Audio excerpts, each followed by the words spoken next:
Hey guys, it's Daniel. Welcome back. The following is from Kurt Cobain regarding In Utero's mix. As is well documented, the mixing on In Utero was a significant source of controversy. If you'd like to see the interview I did with In Utero's producer Steve Albini, where he talks about this and more, the link is available below. As per Kurt Cobain, here's what he had to say. Quote, "The first time I played In Utero at home, I knew there was something wrong. The whole first week I wasn't really interested in listening to it all, and that usually doesn't happen. I got no emotion from it. I was just numb. So for 3 weeks, Chris, Dave, and I listened to the record every night trying to figure out what was wrong. My A&R man said, 'I don't like the record, it sounds like garbage. There's way too much effect on the drums, you can't hear the vocals.' He didn't think the songwriting was up to par. A few other people, our management, our lawyers, didn't like the record either.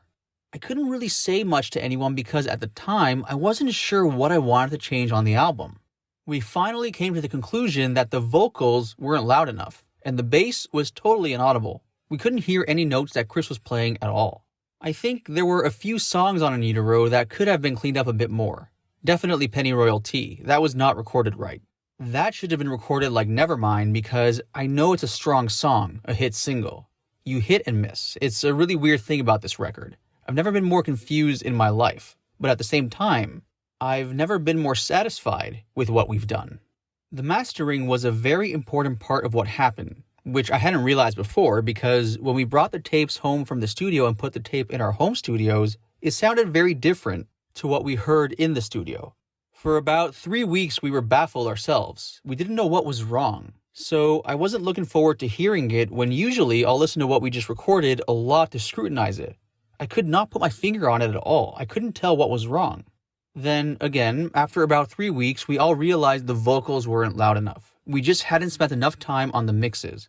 The mixing we did with Steve Albini was on the average of 1 an hour. It was so fast, it was ridiculous. We haven't recorded that way for a long time.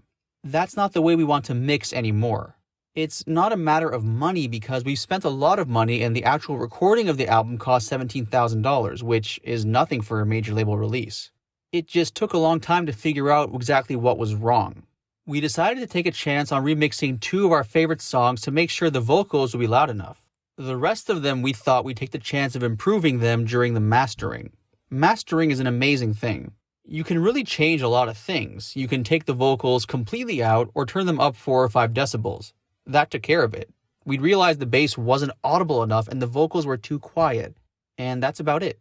But that's all we changed, and now we're 100% satisfied.